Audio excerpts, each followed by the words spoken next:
Olá a todos. Vamos outra vez considerar o sistema cilindro-pistão contendo, por exemplo, ar seco. E vamos recordar que, para caracterizar o sistema, precisamos de dois tipos de informação. Por um lado, a que diz respeito aos constituintes.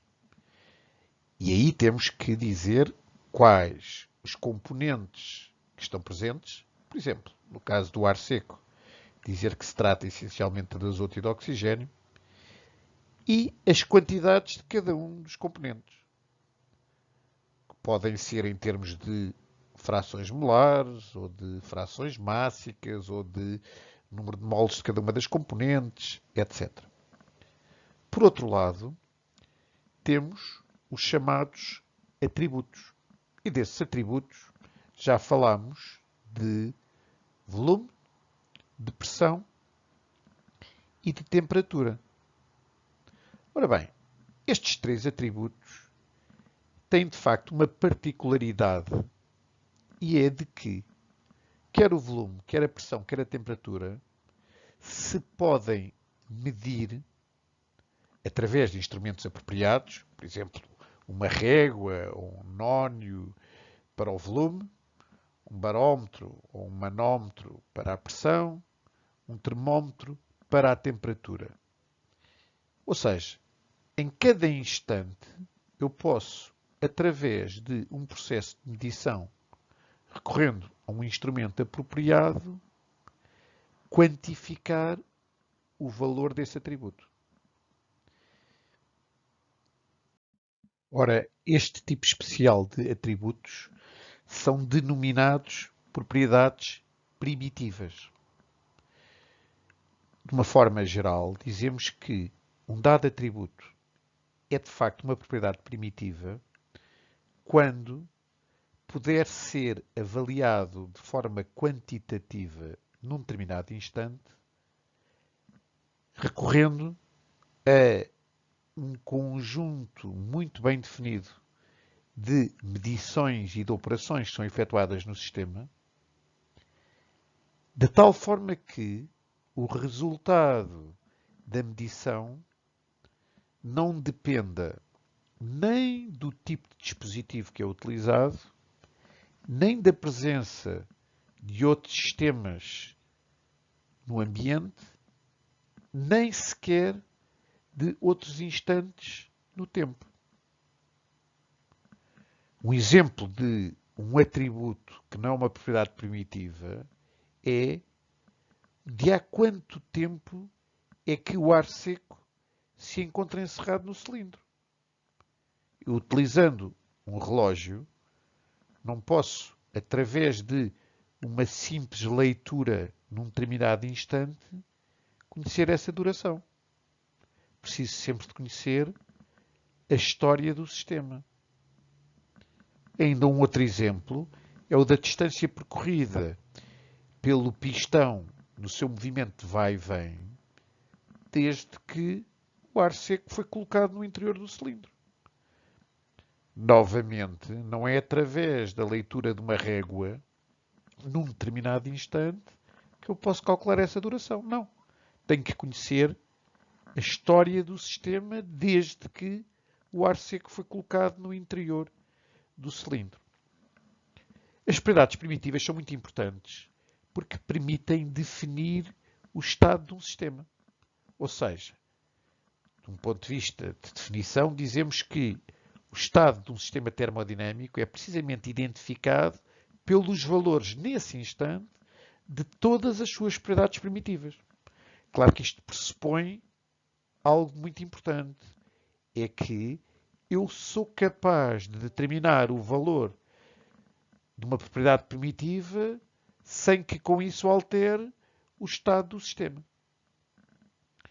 Finalmente, convém referir que dois estados de um determinado sistema termodinâmico se dizem idênticos quando, naturalmente, os valores de todas as suas propriedades primitivas forem respectivamente iguais. Existem uns estados dos sistemas termodinâmicos que são muito importantes e que importa considerar. São os chamados estados de equilíbrio. Comecemos por um exemplo. Se eu deixar uma chávena de café exposta ao ambiente, vemos que ao fim de algum tempo o café fica com uma temperatura igual à do ar ambiente. E também, por exemplo, verificamos que se tivéssemos mexido o café, ao fim de um tempo, o café fica imóvel. Isto é, um sistema termodinâmico como o café, dentro de uma chávena, ao fim de algum tempo, tende a evoluir para estados em que as suas propriedades não variam. Esses estados chamam-se estados de equilíbrio. Se eu quiser utilizar uma definição rigorosa, direi que os estados de equilíbrio são estados para os quais todo o sistema termodinâmico tende a evoluir e se caracterizam por as propriedades desses estados, em primeiro lugar, não dependerem de influências externas que tenham sido aplicadas ao sistema. Isto é, estes estados de equilíbrio são independentes da história do próprio sistema. Em segundo lugar, são exclusivamente determinadas pelos chamados fatores intrínsecos, isto é, fatores que dependem apenas do sistema em si mesmo e do tipo de interações que o sistema possa ter com o ambiente através da sua parede. Uma característica muito importante dos estados de equilíbrio é a sua simplicidade. Quero dizer com isto que, para caracterizar um estado de equilíbrio, normalmente é preciso um número relativamente reduzido de propriedades primitivas. Por exemplo, no caso de eu ter um gás encerrado num cilindro, eu verifico que, ao fim de algum tempo, o gás vai atingir um estado em que as suas propriedades já não evoluem ao longo do tempo, portanto é o estado de equilíbrio, e então eu vejo que para esse estado de equilíbrio, as propriedades primitivas que são necessárias para caracterizar completamente o estado de equilíbrio são apenas três: o volume, a pressão e a temperatura. Por exemplo, o facto de o cilindro ser cilíndrico ou paralelepipédico não importa. O que importa é o volume. Uma característica muito importante dos estados de equilíbrio é de que as propriedades primitivas que caracterizam cada estado não serem todas independentes. Por exemplo, quando nós temos um gás encerrado num sistema cilindro-pistão e em que sabemos que cada estado de equilíbrio é caracterizado por valores bem determinados do volume, da pressão e da temperatura, e que estas três quantidades caracterizam completamente o sistema, o volume, a pressão e a temperatura não são independentes entre si. Isto é, estão relacionadas, sendo essa relação expressa através de uma equação do tipo F de VPT igual a zero. Uma relação deste tipo é denominada equação do sistema termodinâmico em consideração. E claro que esta relação traduz o facto da dependência entre as propriedades primitivas, na medida em que eu posso inverter a equação de estado por forma a exprimir a pressão em função do volume e da temperatura, o volume em função da pressão e da temperatura, ou a temperatura em função do volume e da pressão.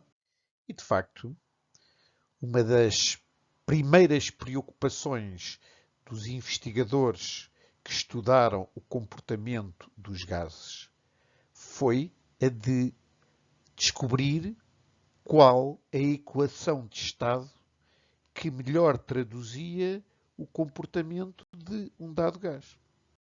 As propriedades de um gás encerrado num sistema cilindro-pistão podem variar ao longo do tempo. Isto é, o estado termodinâmico do gás pode variar ao longo do tempo. Quando eu tenho uma mudança de estado, obviamente que tenho que o sistema vai de um estado inicial até um estado final, passando por uma sequência de estados intermédios. Essa sequência de estados intermédios é usualmente designada por caminho termodinâmico. Os estados intermédios, não sendo estados de equilíbrio, vão ser caracterizados por um muito maior número de propriedades. E muitas vezes acontece que os estados intermédios têm uma duração muito curta, o que faz com que seja difícil medir as propriedades que os caracterizam.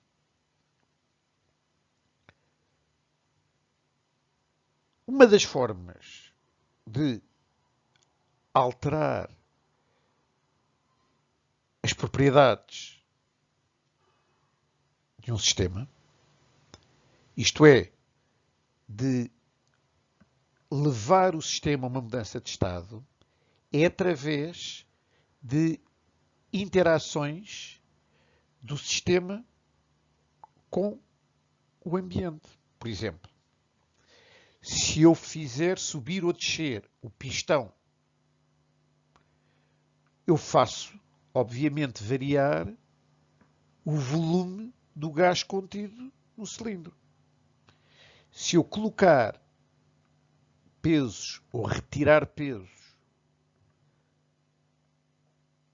que repousam sobre o pistão, eu irei alterar a pressão do gás no interior do sistema. Se eu aquecer o cilindro com a chama, por exemplo, de um bico de Bunsen, eu irei aumentar a temperatura do gás contido no cilindro ou diminuir se eu arrefecer o sistema. Portanto, é importante, quando eu tenho uma mudança de estado, não só especificar o estado inicial, o estado final e o caminho termodinâmico, como especificar muito bem quais os fenómenos que ocorrem na fronteira do sistema. Concluímos assim que toda a mudança de estado de um sistema envolve um processo termodinâmico. E o que é um processo termodinâmico? Bom, é exatamente a descrição dos estados inicial e final do sistema, do caminho do sistema e, finalmente, dos fenómenos que ocorrem na fronteira do sistema. De entre os processos termodinâmicos, tem especial interesse mencionar os chamados ciclos termodinâmicos, que não são nada mais, nada menos do que processos termodinâmicos em que o estado final é idêntico ao estado inicial, isto é, as propriedades que caracterizam o estado final são respectivamente iguais às propriedades que caracterizam o estado inicial. As interações de um dado sistema termodinâmico com a sua vizinhança podem ser limitadas pelo tipo de parede do sistema. Por exemplo, no caso de um gás contido num sistema cilindro-pistão, eu posso impedir o pistão de se mover ao longo do cilindro. E, neste caso, quaisquer mudanças de estado que possam ocorrer no gás, eu terei sempre que essas mudanças são feitas a volume constante. Isto é, todos os processos terão de ser isocóricos ou a volume constante. Este comportamento sugere que eu imagino uma parede ideal que se chama parede rígida e que se caracteriza pelo facto de, independentemente de quaisquer mudanças que ocorram no ambiente ou no próprio gás, o volume do sistema permanecerá constante. Mas eu posso também imaginar que as paredes do cilindro são constituídas por uma folha muito fina de cobre. Aí eu observo que, muito rapidamente, a temperatura a que está o gás irá aproximar-se e depois igualar a temperatura ambiente. Se em vez de uma folha fina de cobre eu tiver uma parede grossa de madeira ou de cortiça ou de amianto, eu vejo que o tempo que leva a temperatura do gás a igualar a temperatura exterior é muito mais longo.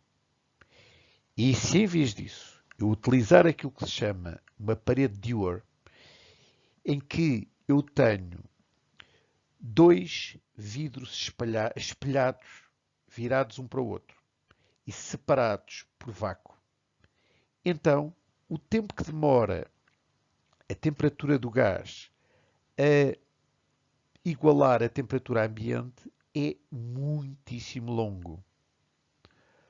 Ora bem, isto sugere agora que eu imagine uma parede ideal que se denomina parede adiabática e que se caracteriza pelo facto de permitir que a temperatura de um sistema possa ser mantida indefinidamente e independentemente do que possa suceder na vizinhança.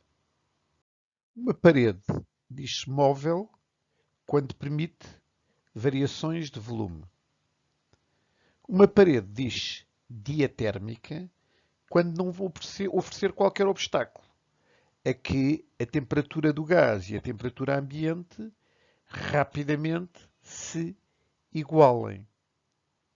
Vamos agora considerar que tenho um gás envolvido por uma parede que é simultaneamente rígida e adiabática. Vamos imaginar que esse gás atinge um estado de equilíbrio.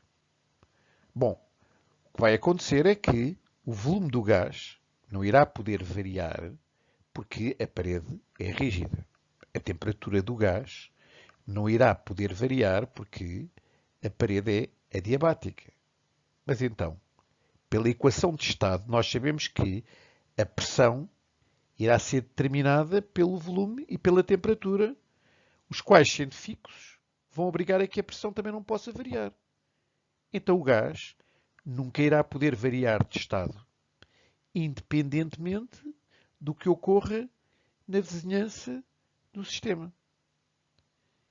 Isto sugere que se introduza o conceito de sistema isolado, como sendo um sistema no qual todas as mudanças sejam independentes das mudanças que ocorram no ambiente.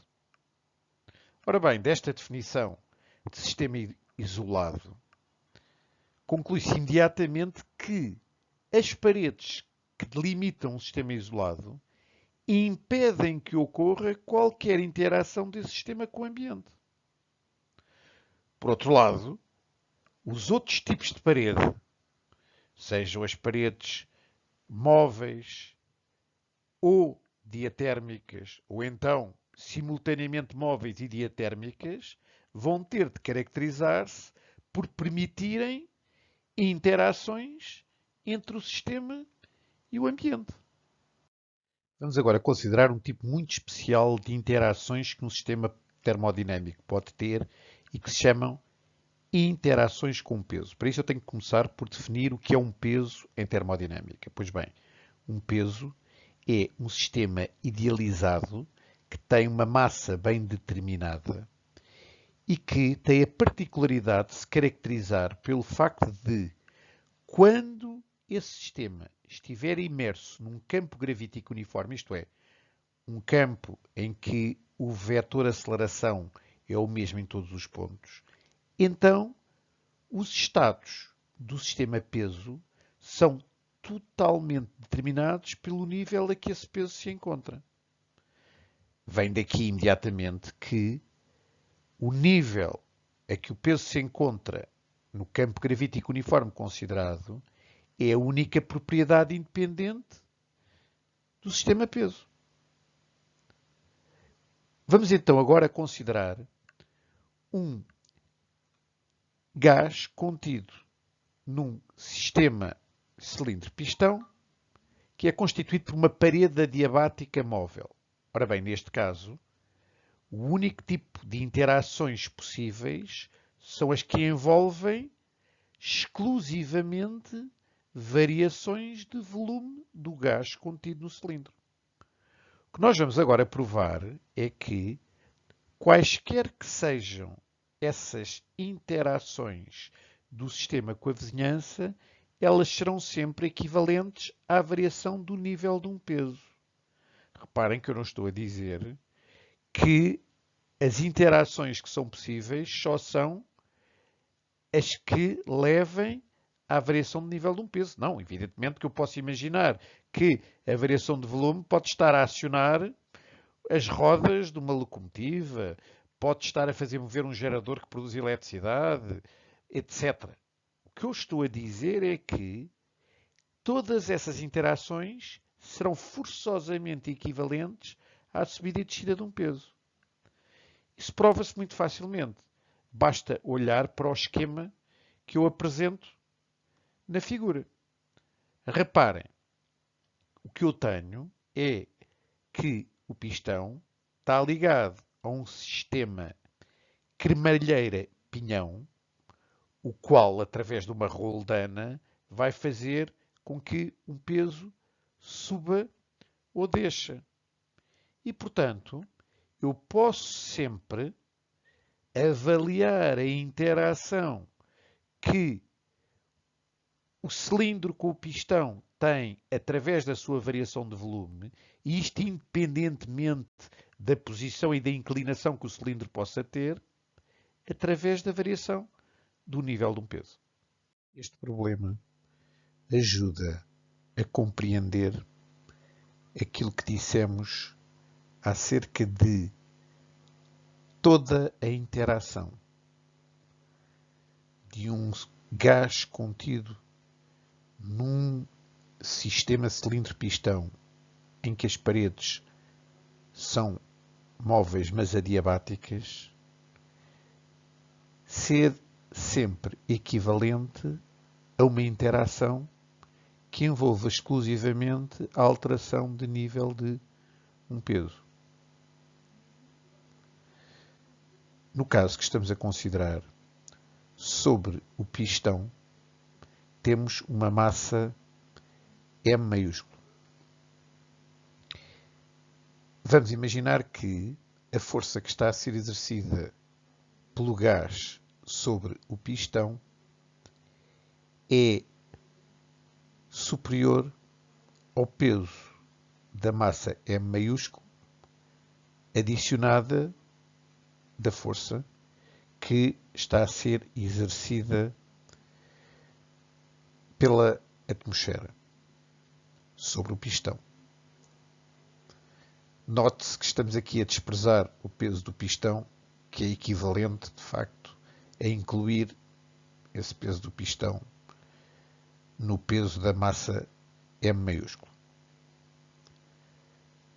Ora, sendo a força exercida pelo gás superior às outras duas forças, o que vai acontecer é que, quando se retira a cavilha que está ao nível Z1, a massa irá subir com um movimento acelerado, até que vai embater na cavilha Z2 com uma determinada velocidade V2. Poder-se-á pensar que esta interação é de facto a subida da massa M e, portanto, a subida de um peso. Ora, isto não é verdade pela razão seguinte, é que, como dissemos, um peso em termodinâmica é um sistema que é totalmente caracterizado pelo nível a que se encontra num campo de aceleração uniforme. Ora, neste caso, como a massa vai animada de velocidade, o que acontece é que a sua caracterização é feita não só pelo nível a que se encontra, mas também pela velocidade que tem. E, portanto, não é subida de um peso. Portanto, o problema que se põe é o de encontrar, de facto, uma interação que envolva apenas subida de pesos e que seja capaz de reproduzir exatamente a mesma variação de volume que estamos a considerar. É evidente que isso só se consegue se eu conseguir encontrar um outro peso que anule a velocidade. Como é que isso se faz? Bom, a primeira coisa é calcularmos qual a força que está a atuar na massa M maiúsculo durante o movimento. O valor médio dessa força deriva imediatamente da lei de Newton do movimento. Basta recordar que o valor médio da força será dado pela massa multiplicada pela aceleração média, que não é mais do que o quociente entre a variação de velocidade em Z1 e Z2 e o tempo que demora a ser percorrido essa distância. Calculada essa força média F, então agora podemos imaginar que penduramos uma massa M pequena por meio de um cabo de massa igualmente desprezável. E de tal forma que o peso M minúsculo g é muito próximo em módulo do valor da força média F. Isto é, o quociente entre a diferença do módulo de F com M pequeno vezes G, que é o peso que estamos a pendurar, a dividir pelo próprio valor desse peso, é muito inferior a 1. O que é que então vai acontecer? À medida que o valor M minúsculo G se aproxima de F, menor será a força resultante e, portanto, menor será a variação da velocidade, que pode ser tão pequena quanto eu queira.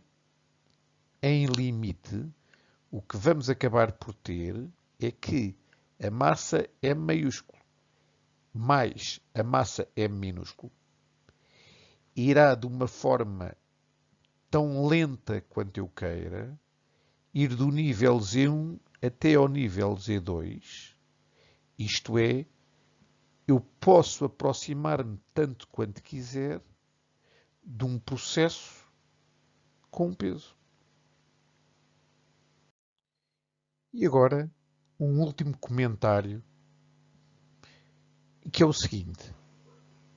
Vamos imaginar que o conjunto cilindro-pistão é constituído por uma parede que é diatérmica e rígida. Ora bem, como a parede é diatérmica, poderá haver interações do gás com o ambiente. Mas essas interações não podem envolver variações de volume, uma vez que a parede é rígida. Então o que é que concluímos? Bom, concluímos que forçosamente as interações terão de ser de um tipo diferente das que temos vindo a considerar deste problema e que são sempre equivalentes à subida ou descida de um peso. Que tipo de interações é que são estas? Bom, são diferentes das anteriores, mas ainda não estamos, neste momento, em condições de especificar de que tipo de interações se trata. A invenção da bomba de vácuo para a extração de ar, mas, sobretudo, a necessidade de se produzir máquinas a fogo cada vez mais potentes, cada vez mais eficientes, mas, sobretudo, cada vez mais seguras, levou ao desenvolvimento de um novo ramo de engenharia, a chamada pneumática, que se ocupa da utilização de gás ou de ar pressurizado. Por outro lado, o estabelecimento do conceito de pressão e do conceito de temperatura, as novas escalas de temperatura e, sobretudo, a invenção do barómetro e do termómetro permitiram quantificar os estados termodinâmicos dos gases e, sobretudo, permitiu que, de uma forma quantitativa, se estudasse o comportamento dos gases, em particular através da identificação das chamadas equações de estado, que, conforme já vimos, são relações entre o volume, a pressão e a temperatura de uma dada massa de gás nos seus diferentes estados de equilíbrio. Este assunto foi objeto de estudos, quer teóricos, quer experimentais, que se estenderam ao longo dos séculos XVII, XVIII e XIX. Iremos apenas estudar as leis que regem o comportamento dos chamados gases ideais, que são um modelo teórico.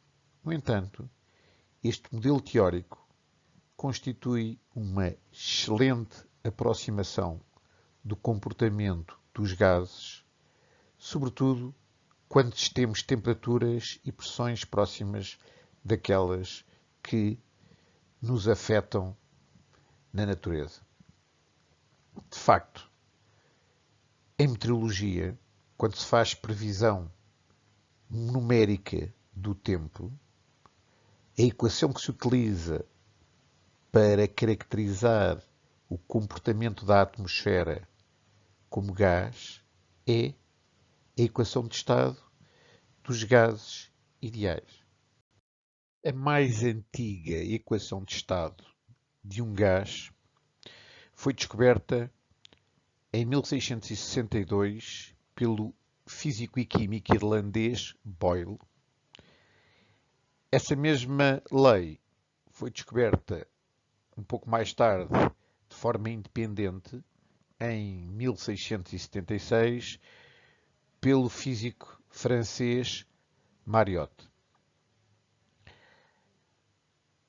Esta lei traduz a variação da pressão com o volume de uma dada massa fixa de gás quando essa variação é efetuada a temperatura constante. Vamos então considerar que o gás está contido num conjunto cilindro-pistão e vamos garantir que a temperatura do gás permanece constante no interior do cilindro, por exemplo, mergulhando o cilindro num banho-maria. Se agora nós começarmos a aumentar a pressão exercida sobre o gás, por exemplo, exercendo uma força no pistão ou colocando pesos sobre o pistão, veremos que, à medida que a pressão aumenta, o pistão irá descer, fazendo com que o volume do gás diminua. E essa variação da pressão com o volume a temperatura constante é de forma a que exista uma relação de proporcionalidade inversa, isto é, Quando eu duplico a pressão, o volume passa a metade. Quando eu triplico a pressão, o volume passa à terça parte. Quando eu quadruplico a pressão, o volume passará a ficar 4 vezes menor e assim sucessivamente. Dito de outra forma, será constante o produto da pressão pelo volume. E essa constante, chamada constante de proporcionalidade inversa, é função, em primeiro lugar, da temperatura a que o gás está a ser mantido. Em segundo lugar, pela quantidade de gás que o cilindro contém, em particular da massa de gás dentro do cilindro. E, finalmente, do tipo de gás, ou seja, a constante será diferente para oxigênio ou para hidrogênio, etc. Uma relação de proporcionalidade inversa traduz sempre graficamente por um ramo de uma hipérbole equilátera. Do ponto de vista matemático, a relação pode exprimir-se na forma P vezes V igual a uma constante que é função da temperatura a que o processo se desenrola, da massa de gás considerada e do tipo de gás. Para deduzir a sua lei de variação da pressão de um gás com o volume a temperatura constante, Boyle utilizou um tubo em J contendo mercúrio e tapado numa das extremidades. O problema que aqui se propõe é exatamente utilizar um tubo em J em que, inicialmente, eu vou admitir que as duas extremidades do tubo estão abertas, eu encho o tubo com mercúrio. Quando o mercúrio atinge a posição de equilíbrio, vai ter as superfícies livres ao mesmo nível, uma vez que a pressão exercida sobre a superfície do mercúrio é a pressão atmosférica, nos dois ramos. Seguidamente, tapo uma das extremidades e, à medida que eu começar a encher de mercúrio o ramo aberto, eu verifico que o volume de ar enclausurado no ramo fechado vai começar a diminuir. O problema que se põe é o de calcular qual a altura a partir da superfície livre inicial é que chegará o mercúrio quando o volume do outro lado, na parte fechada do tubo, passar a ficar 3 vezes menor. Ora, se eu admitir que a temperatura é constante, tenho que utilizar a lei de Boyle e Mariotte. Vamos admitir que a pressão atmosférica é a pressão normal, portanto 760 mm de mercúrio, e portanto, como o produto PV tem que ser constante, isso quer dizer que se o volume passa a ser a terça parte, a pressão tem que passar a ser 3 vezes maior, ou seja, 3 vezes a pressão normal. Isto é, a pressão final será 3 vezes 760 mm de mercúrio, ou seja, 2280 mm de mercúrio. Como nós estamos a utilizar como unidade de pressão milímetro de mercúrio, a altura de mercúrio que eu devo acrescentar será numericamente igual à diferença entre a pressão final e a pressão inicial, ou seja, 2280 menos 760, isto é, 1520 milímetros de mercúrio. A lei que traduz a variação do volume de uma dada massa de gás com a temperatura quando o processo se dá a pressão constante foi publicada pela primeira vez pelo francês Gay-Lussac, que fez notar que antes, por volta de 1780, já essa lei havia sido mencionada por outro francês, Charles. A lei também foi deduzida de forma independente pelo químico inglês Dalton e já um século antes, os princípios básicos por trás da lei tinham sido descritos pelo francês Amonton. Ora, para vermos o que a lei nos diz, vamos considerar que temos um dado gás encerrado num cilindro e temos sobre ele um pistão que tem um peso constante, por forma a garantir que a pressão no interior do gás se vai manter ao longo do processo.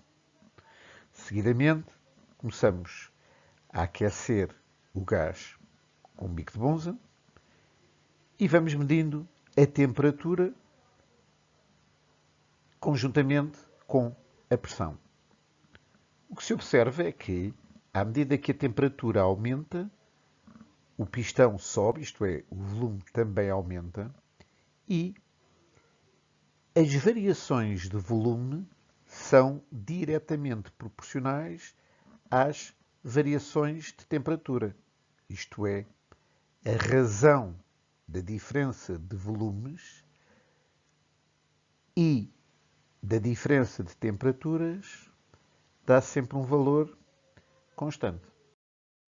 Tem-se então uma proporcionalidade direta entre temperatura e volume, ou, o que é equivalente, uma relação linear entre estas duas variáveis. Assim sendo, se eu fizer um gráfico do volume versus temperatura, o gráfico que vou obter é uma reta. Acontece que esta dependência linear da variação de volume na variação de temperatura é mais interessante do que se poderia pensar. Com efeito, se eu tomar para volume de referência V0 o volume a 0 graus centígrados da massa de gás que eu estou a considerar, à pressão constante que eu estou a considerar, então a variação relativa de volume V menos V0 sobre V0 é proporcional à temperatura T a que eu meço o volume V, sendo a constante proporcionalidade α0 independente do tipo de gás, da massa de gás e da pressão constante a que eu estou a fazer a experiência. De facto, obtém-se sempre o valor α0 igual a 1 sobre 273,15 graus centígrados, independentemente da massa de gás que esteja no cilindro, independentemente do tipo de gás que esteja no cilindro e independentemente da pressão constante a que eu esteja a fazer a experiência.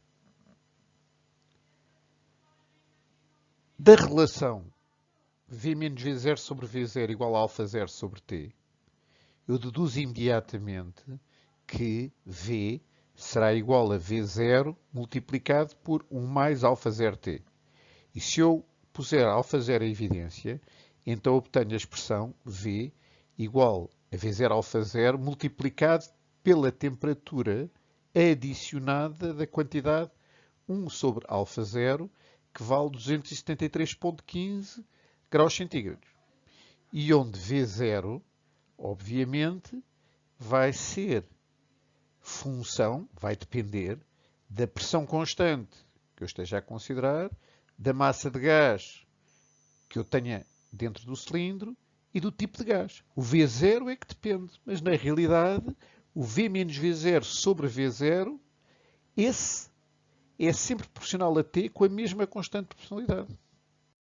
Um outro aspecto muito interessante decorre de se notar que quando se fizermos V igual a zero, isso vai implicar que a temperatura é igual a menos 1 sobre α0, isto é, menos 273,15 graus centígrados. Ora, porquê que isto é interessante? Bom, é porque se agora notarmos que quer V0, quer α0 são quantidades sempre positivas, então isso quer dizer que t tem de forçosamente ser superior a menos 1 sobre α0, ou seja, t tem de ser sempre superior a menos 273,15 graus centígrados. Isto é, há uma temperatura mínima de menos 273,15 graus centígrados possível e que é que corresponde a que o gás se contraia tanto que passa a ocupar um volume nulo. E isso, portanto, será a temperatura mais baixa que se é capaz de atingir neste processo.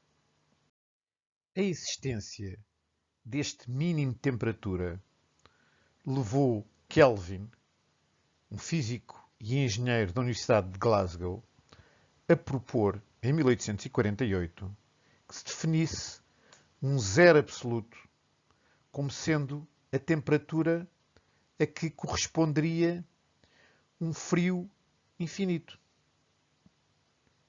Partindo desta noção de zero absoluto, Kelvin decidiu então utilizar a mesma unidade que o grau centígrado para fixar o incremento da sua escala absoluta, que hoje em dia se denomina escala Kelvin.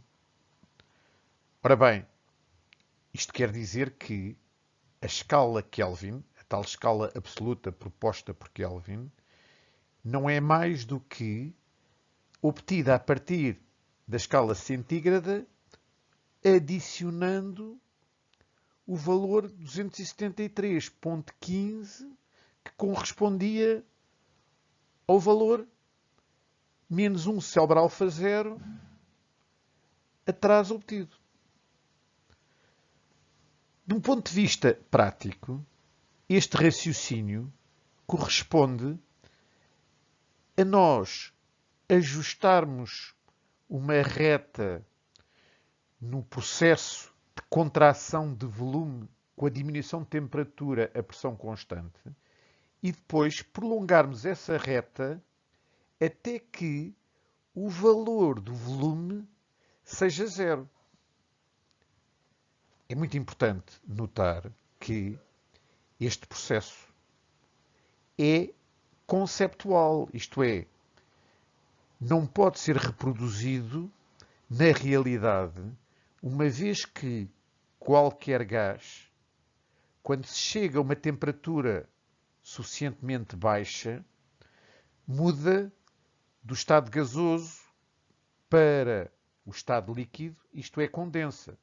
Portanto, este processo, que é um prolongamento até ao volume zero, é um processo apenas mental.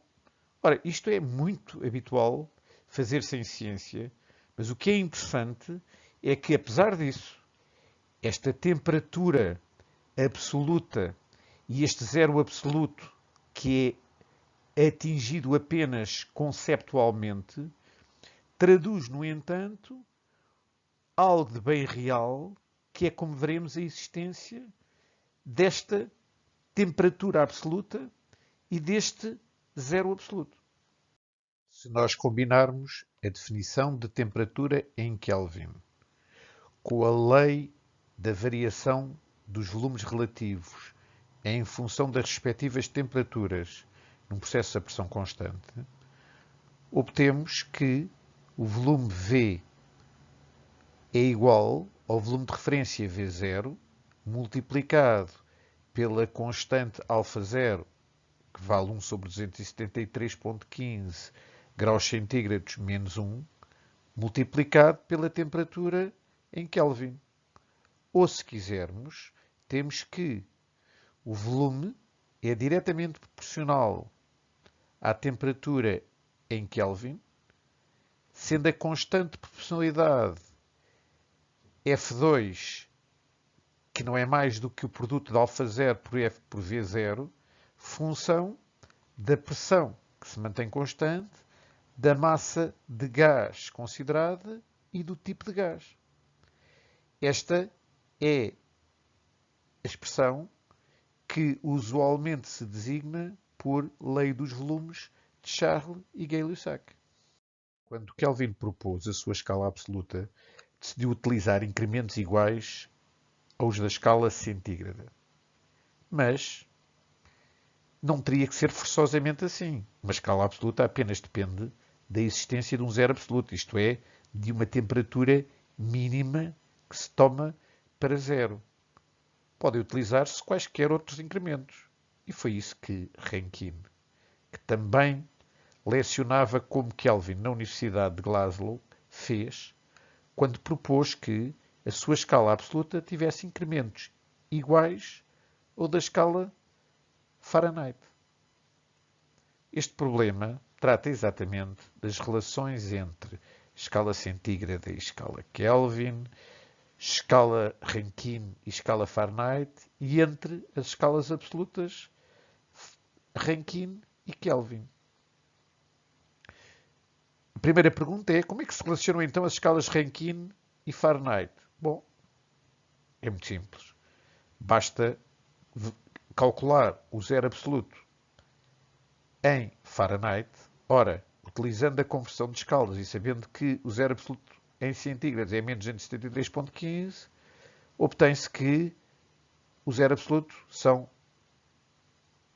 menos 459,67 graus Fahrenheit. E, portanto, daqui decorre imediatamente que a temperatura em Rankine tem que ser igual à temperatura em graus Fahrenheit, adicionando 459,67. A segunda questão é de saber qual a variação em Kelvin que corresponde à variação de um Rankine. Ora, isto é exatamente o mesmo que perguntar qual a variação em graus centígrados que corresponde à variação de um grau Fahrenheit. E isto porque os graus centígrados e os Kelvin apenas diferem por uma constante, e o mesmo acontece aos graus Fahrenheit e aos Rankine. Tendo isto em conta, basta agora lembrar-nos que do ponto de congelação ao ponto de ebulição da água vão 100 graus centígrados e 180 graus Fahrenheit. Como o quociente 100 a dividir por 180 é o mesmo que 5 nonos, imediatamente concluímos que 1 grau centígrado é igual a 5 nonos de graus Fahrenheit e, portanto, 1 Kelvin corresponde a 5 nonos de Rankine. Finalmente, a terceira questão pede para calcular os valores em Kelvin, em Fahrenheit e em Rankine que correspondem às temperaturas de menos 50, 40 e 110 graus centígrados.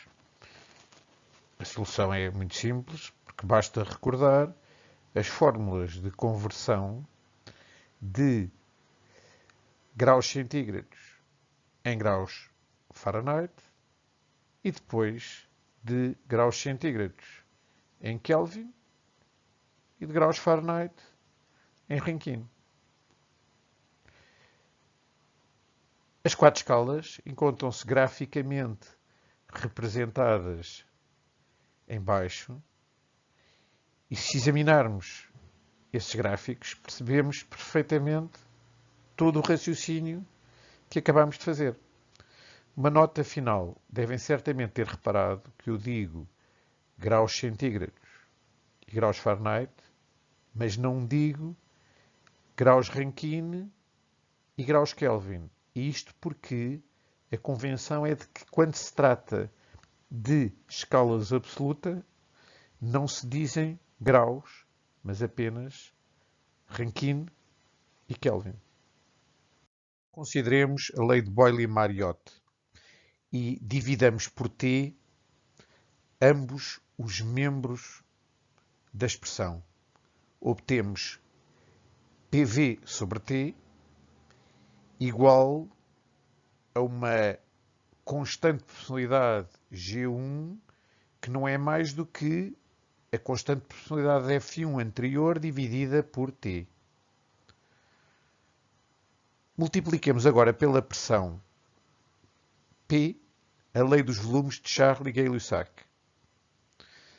Obtemos agora que PV sobre T é igual à constante de proporcionalidade G2, que é a antiga constante de proporcionalidade multiplicada pela pressão P.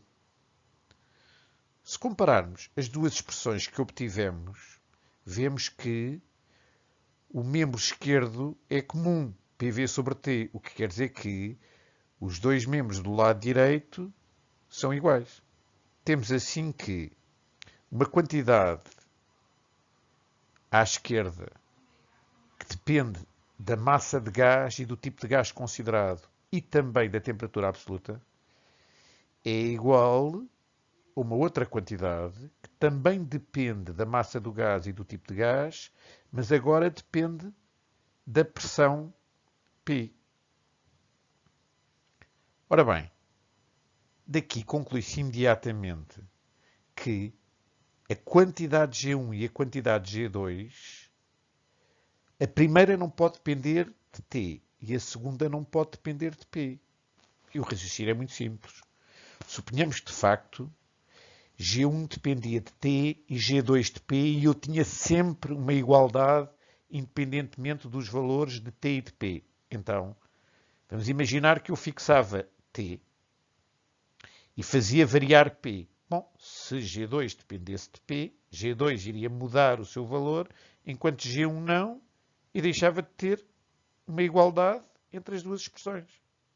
Inversamente, eu podia imaginar que fixava a pressão P e fazia variar a temperatura T, mas então G2 não variava e G1 mudava e, portanto, deixava de ter igualdade. Ou seja, para eu ter uma igualdade, quaisquer que sejam os valores da temperatura absoluta T e quaisquer que sejam os valores da pressão P, a única forma é que G1 e G2 não dependam o primeiro de T e o segundo de P. Então, a expressão anterior agora escreve-se PV sobre T igual a uma nova constante de proporcionalidade que vai depender apenas da massa do gás e do tipo de gás considerado.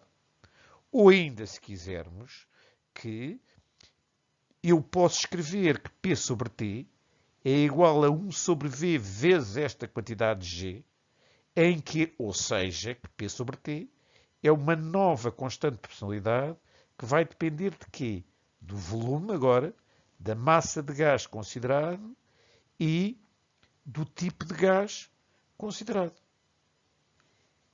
Chegamos assim a uma nova lei, a chamada Lei das Expressões de Charles e Gay-Lussac, que me diz que se eu tiver uma dada massa de gás e fizer variar a temperatura, mas agora mantendo o volume constante, a pressão irá variar de forma diretamente proporcional à temperatura absoluta. É a chamada Lei das Expressões de Charles e Gay-Lussac, que foi também obtida por via experimental, mas que agora nós mostramos que, de facto, é uma mera consequência das leis de Boyle-Mariotte e da lei dos volumes de Charles e Gay-Lussac. Este problema mostra como a lei das expressões de Charles e Gay-Lussac pode explicar alguns desastres que às vezes nos acontecem quando nós vamos para a praia, deixamos o carro estacionado à Torreira do Sol e tivemos a infelicidade de comprar uma garrafa de sumo que vem fria, damos-lhe um golinho, rolhamos a garrafa e deixamos a garrafa no interior do carro. Quando chegamos, vemos que a tampa saltou, o sumo entornou-se e sujou-nos os estofos. Vamos, para simplificar, considerar que eu tenho uma garrafa de água saída do frigorífico, que estava à temperatura de 5 graus centígrados, e num dia muito quente em que a temperatura do carro possa chegar a 75 graus centígrados. Ora bem, a ideia é eu destapo a tampa da garrafa para lhe dar um golo, ou seja, imediatamente o interior da garrafa vai ficar à pressão atmosférica.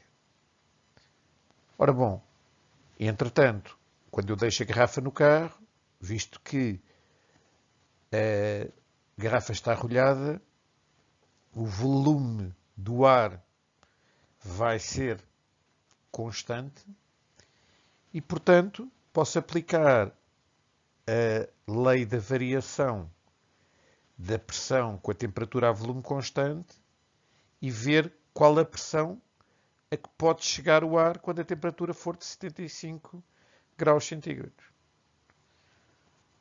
É o que se faz na resolução.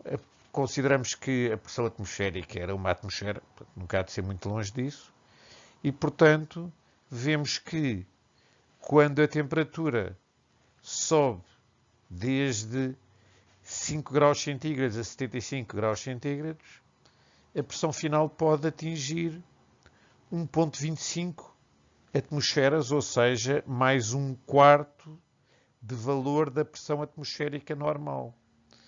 Ora, este aumento de pressão numa típica rolha de plástico é suficiente para fazer saltar a rolha. Apenas um pormenor muito importante é que, quando aplicamos a lei das pressões de Charles e Gay-Lussac, tivemos que utilizar temperatura absoluta, isto é, a temperatura, neste caso, em Kelvin. E assim chegamos ao final desta aula. Na próxima, iremos estudar mais uma lei muito importante do comportamento dos gases e depois veremos que, combinando todos estes resultados, se chega à expressão final da chamada equação dos gases ideais.